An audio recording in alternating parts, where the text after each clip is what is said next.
ठरलं तर मग या मालिकेच्या येणाऱ्या भागामध्ये आता मालिकेमधले एपिसोड इंटरेस्टिंग होत चाललेले आहेत. प्रत्येक क्षणाला उत्कंठा वाढवणारा प्रत्येक पुढचा एपिसोड आहे.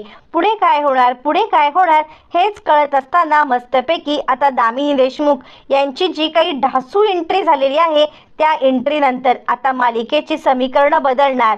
दामिनी देशमुख ही तर कोर्टामध्ये आता इकडे हरवण्यासाठी आलेली आहे, ती म्हणजे अर्जुनला. पण आलेली दामिनी रडरागिणीचा अवतार. पहिल्याच हिअरिंगला तिचा चेहरा पार कोमेजून जाऊन तिला या सगळ्यामध्ये आता उगाच आपण ही केस घेतली असं का वाटायला लागणार.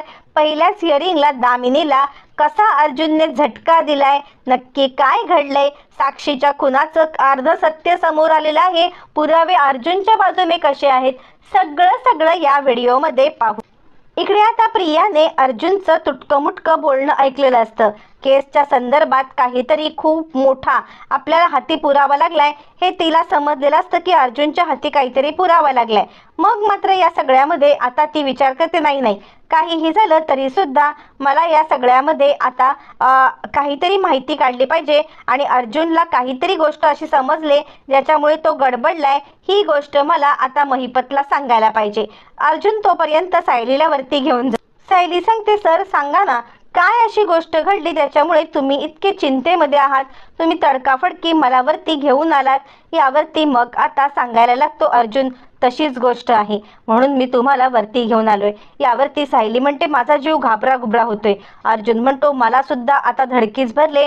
पवारांनी ही केस सोडले आणि ही केस घेतले दामिनी देशमुख यांनी. यावरती सायली सांगते, तुम्हाला काय फरक पडतोय की दामिनी देशमुख या सगळ्यामध्ये केस घेऊ किंवा न घेऊ, तुम्ही तर या सगळ्यामध्ये प्रामाणिकपणे लढणारे आहात ना वकील. यावरती अर्जुन सांगायला लागतो, दामिनी देशमुख ही खूप मोठी वकील आहे आणि ती वकील मोठी असली ना तरी तितकीच खोटी वकील आहे. म्हणजे कोणत्याही ह्याच्यामध्ये पैसे मिळाले ना तिच्यावरती आता लाखो रुपये तिला मिळाले तर ती कितीही खून करणारा गुन्हेगार असू दे त्याला ती माफीची हे करणारच असं तिचे ख्याती आहे.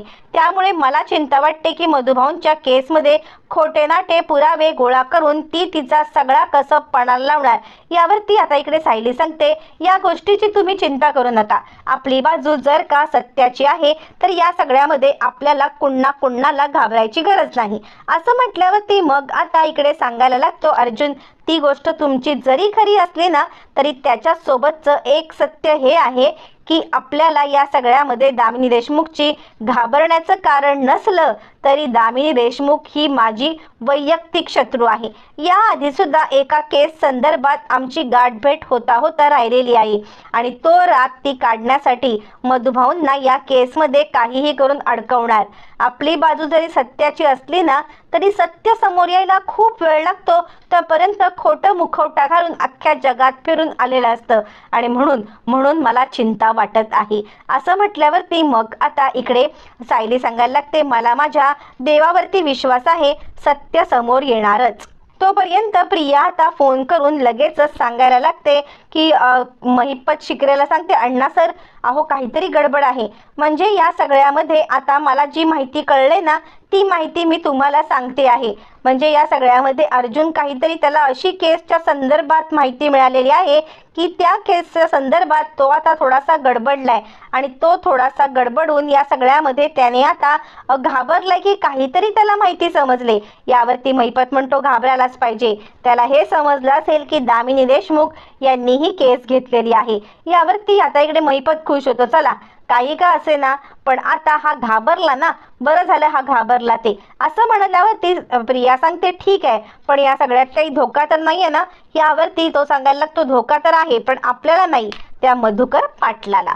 असं म्हणत तो एकदम उन्नत उन्माद झालेला असतो आणि जे मनाला येईल ते बोलत असतो. झालं तर त्याला जर का काही शंका नाही तर आपल्याला कशाला पाहिजे. म्हणून प्रिया पण बिनधास्त होते आणि आता केसमध्ये मजेने ऐकण्यासाठी येणार असते. पण तिला हे माहीत नसतं की आजची हिअरिंग अर्जुन तिच्यावरतीच उलटवणार असतो. आजच्या हिअरिंगला जे काही घडणार असतं ते तिच्यावरतीच घडणार असतं. यावरती ती सांगते, ठीक आहे पण माझा काही या सगळ्यामध्ये आता सोक्षमोक्ष लागणार नाही ना. यावरती महिपत म्हणतो, काही सोक्षमोक्ष मोक्ष लागणार नाही. फक्त जे काही आधी बोललेली आहेस त्याच्यावरती ठाम राहा की मधुकर पाटलांनीच हे सगळं केलंय. आपल्याकडे तुझ्यासारखा साक्षीदार असताना घाबरायचं काहीच कारण नाहीये.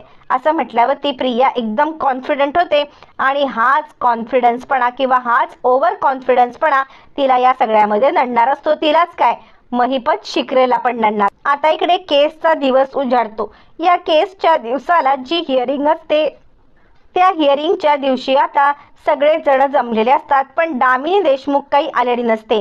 कारण तिने ही अचानकपणे केस घेतल्यामुळे तिच्याकडे ऑलरेडी पेंडिंग असलेल्या या केसेस असतात आणि त्यामुळे कोर्टात यायला तिला लेट होणार असतो. ॲक्च्युली जज साहेब येतात त्याच्या आधी सगळ्या वकिलांनी येणं हे अपेक्षित असतं, पण दामिनी देशमुख मोठ्या टेचात किंवा दामिनी देशमुख मोठ्या आता उन्मत्तपणे या सगळ्यामध्ये एंट्री करणार असते.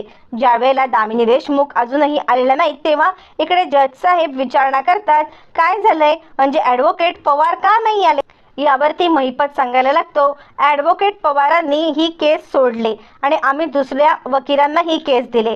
यावरती मग आता चिडलेले जज साहेब सांगतात, जर का ही केस दुसऱ्या वकिलांना दिले तर हे तुम्ही का सांगताय, त्या वकिलांनी येऊन रिपोर्टिंग का नाही केली, त्या वकिलांनी इकडे यायला पाहिजे होतं ना. असं म्हणत ते आता या सगळ्यामध्ये थोडक्यात दामिनीवरती ऑलरेडी चिडलेले असतात. पण दामिनी स्वतःला जरा ग्रेटच समजते, त्यामुळे ती स्वतः उशिरा येते. बरं, जज साहेब सांगायला लागतात, आपण थोडा वेळ वाट पाहूया. कोर्टाच्या नियमानुसार जर काही असं असेल तर अर्जुन सुभेदार तुम्ही तुमचं बोलणं सुरू करू शकता. असं म्हणत आता इकडे जज साहेब थोडेसे रागावूनच या सगळ्यामध्ये बोलत असतात. तितक्यात दामिनी देशमुखची धमाकेदार एंट्री आपल्याला दाखवली जाते. दामिनी देशमुख तडफदार एंट्री करत म्हणते, ही दामिनी देशमुख वेळेतच सगळीकडे पोहोचते. पण जज साहेब, या सगळ्यामध्ये माझ्याकडे ऑलरेडी खूप केस पेंडिंग आहेत.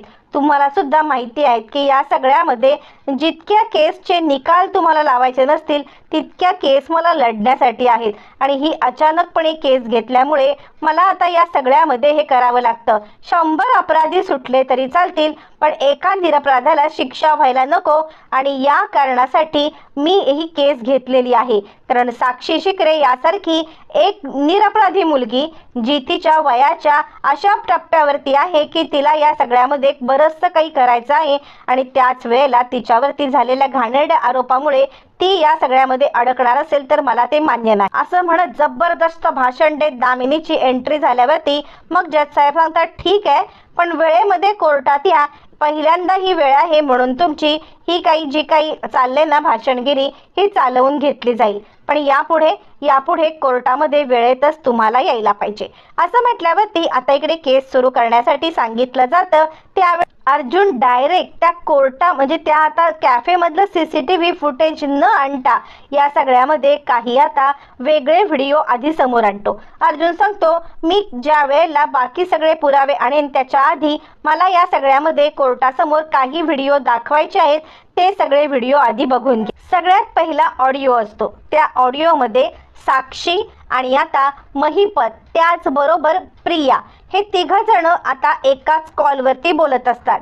त्या व्हिडिओमध्ये साक्षी आणि महिपत हे फोन स्पीकरवरती टाकून बोलत असतात, तर या सगळ्यामध्ये आता प्रिया उलट्या बाजूने बोलत असते.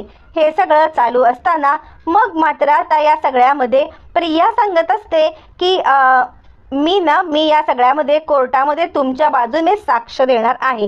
त्यावर महिपत म्हणतो, तुझ्याकडे कोणताही पर्यायच नाहीये, तुला आमच्या बाजूने साक्ष द्यायला लागेल. तुझ्या डोंबल्यावरती इतके पैसे थोपलेले आहेत आणि बरं इतकंच नाही, तुला या सगळ्यामध्ये आम्ही आता पोचलेला आहे. तू ज्या पोझिशनवरती आहेस ना ती पोझिशन तुला आम्ही दिलेली आहे.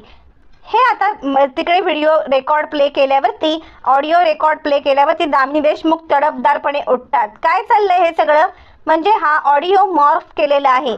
या ऑडिओमध्ये जो आवाज आहे तो मॉर्फ करणं अगदीच शक्य आहे, त्यामुळे हा पुरावा मी ग्राह्य धरत नाही. यावरती अर्जुन म्हणतो, फॉर युअर काइंड इन्फॉर्मेशन, हा जो काही मी व्हिडिओ दाखवला ना याच्या सत्यतेचा पुरावा मी ऑलरेडी टेक्निशियन कडून आणून कोर्टामध्ये सबमिट केलाय. मॅडम, तुम्ही जरा यायला लेट केलेला आहात, त्यामुळे तुम्हाला या टेक्निकल बाबी ऑलरेडी माहिती नसतीलच ना, म्हणून तुम्हाला सांगण्याची मी कृपा करतोय की या सगळ्यामध्ये आता जे मी काही सबमिट केलेलं आहे ना ते सबमिट केलेलं पाहून घ्या असं म्हणत आता तो ऑडिओ खरा आहे हा त्याचा टेक्निकल रिपोर्ट या सगळ्यामध्ये दाखवला जातो। आता जज साहेब प्रियाला विचारतात, तुमच्याकडून आता काही गोष्टींची आम्हाला उत्तरं हवी आहेत, जे काही अर्जुन सुभेदार म्हणतायत ते बरोबर आहे? यावरती प्रिया सांगते, नाही नाही, मला नाही आठवत कशा संदर्भात हे बोलले असेल, हा आवाज खरा असेल तरी सुद्धा मी ह्याच्यामध्ये कुठे काय वेगळं बोलत आहे, आणि हा जो रेकॉर्डेड कॉल आहे ना तो नंतरचा असेल, म्हणजे मी साक्ष दिल्यानंतर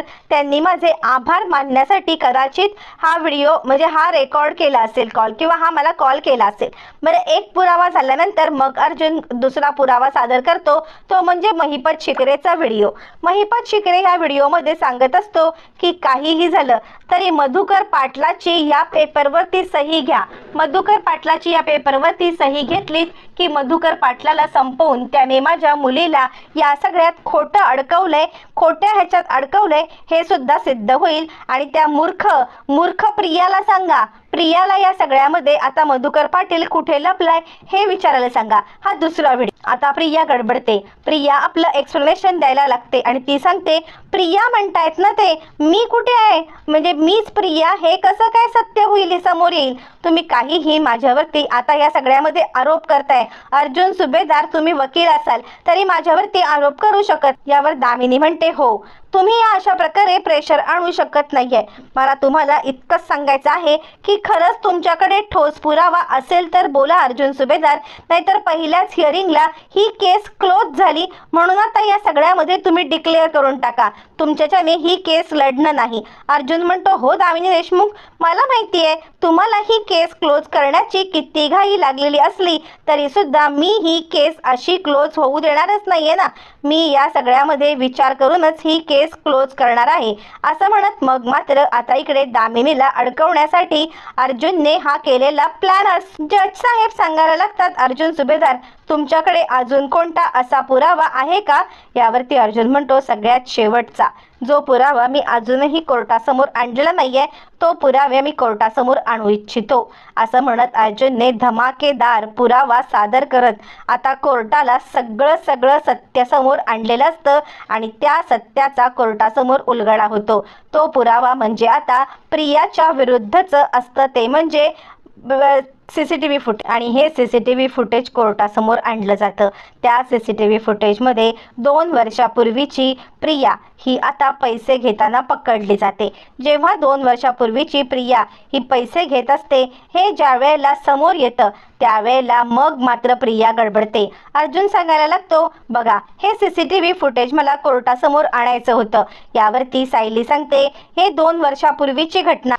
सायली सगळं डिटेलमध्ये सांगायला लागते, महिपत शिकरे आमच्याकडून ज्या वेळेला पैसे घेऊन आले त्यावेळेला प्रियाने त्यांच्याकडून पैसे घेण्यासाठी इच्छुकता दाखवली आणि तिथेच महिपत शिकरे यांनी हिला गाठलं आणि मग तिने आमचा आश्रम हे करण्यासाठी महिपत शिकरे यांनी हिची साथ दिली आणि ह्या दोघांनी मिळून आता मधुभाऊंना अडकवण्यासाठी विलासला आमच्या इथे पाठव। अर्जुन सांगायला लागतो, आणि सगळ्यात महत्त्वाचा अजून एक पुरावा आमच्याकडे आहे की विलासला घेऊन प्रिया आश्रमात आली होती। हे आश्रमाचे रेकॉर्ड, आश्रमाच्या रेकॉर्डमध्ये कोण कुणाला कधी कसं घेऊन आलं या सगळ्याची डिटेलमध्ये माहिती असते आणि तीच डिटेलमध्ये माहिती आता या सगळ्यामध्ये आहे आणि ती माहिती आम्ही तुम्हाला देऊ इच्छितो असं म्हणत आता अर्जुन दाखवतो की प्रिया विलासला घेऊन आली होती आणि त्यानंतर प्रिया आत्तापर्यंत कोणत्याही व्यक्तीला जेव्हा घेऊन आलेली नाहीये त्यावेळेला या व्यक्तीला कशी काय घेऊन आली, म्हणजे ही ह्यांची मिलीभगत होती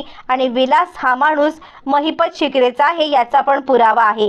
एक एक करत धडधडीत पुरावे अर्जुनने कोर्टासमोर सादर केलेले असतात की विलास हा माणूस आहे तो म्हणजे महिपतचा। विलास जर का महिपतचा माणूस आहे तर या सगळ्यामध्ये आता विलासला घेऊन येणारी प्रिया पण महिपतचीच माणूस झाली आणि इतकंच कशाला या सगळ्यामध्ये आता प्रिया महिपतची माणूस, प्रिया साक्षीची माणूस हे तर या ह्याच्यावरून सिद्ध झालेलं आहे।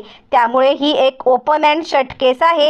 हे आश्रम मिळवण्यासाठी विलास आणि प्रिया तिकडे गेली होती पण याच वेळेला इकडे आता मधुभाऊंना मारण्याच्या या सगळ्या कश्मकशमध्ये आता इकडे विलास मारला गेला आणि विलास मारला गेल्यामुळे इकडे आता आरोप मधुभाऊंवरती आला। प्रियाने त्यांच्या डोक्यामध्ये वार केला आणि डोक्यामध्ये वार करून प्रियाने या सगळ्यामध्ये आता त्यांना मारण्याचा प्रयत्न केला. हे सगळं कोर्टासमोर आलेलं आहे. असं म्हटल्यावर ती आतापर्यंत तडफदारपणे हे तसं नाही, हे असं आहे, हे असं नाही, हे तसं आहे असं म्हणत जी दामिनी देशमुख कोर्टासमोर जास्त उड्या मारत असते ती पूर्णपणे गलितगात्र होते. हे काय घडलं म्हणजे आत्ता तर या सगळ्यामध्ये आता मी हे करण्याचा प्रयत्न करत होते पण ही केस पहिल्या दिवशीच हरण्याचा विषय आला की काय. आणि अर्जुन म्हणतो, दामिनी देशमुख तुम्हाला या सगळ्यामध्ये आता काही गोष्टी सांगायच्या आहेत का, तुम्हाला काही गोष्टी बोलायच्या आहेत का, की जेणेकरून तुम्ही या सगळ्यामध्ये आता बोलू शकाल. दामिनी सांगते, आत्ता तरी मला काही बोलायचं नाहीये. दामिनीने ऑलरेडी हारच मानून टाकलेली असते. आता या सगळ्यामध्ये दामिनीने हार मानल्यामुळे ती आता गप्प बसलेली आहे पण ती काहीतरी डोक्यात विचार करत असते. आता अर्जुनने जे पुरावे सादर केलेत त्याच्यावरती कोर्ट काय निर्णय घेणार आणि दामिनी विचार करून या सगळ्यावरती स्टे आणून काहीतरी कोर्टात पलटी उलटी करणार का, हे येणाऱ्या भागात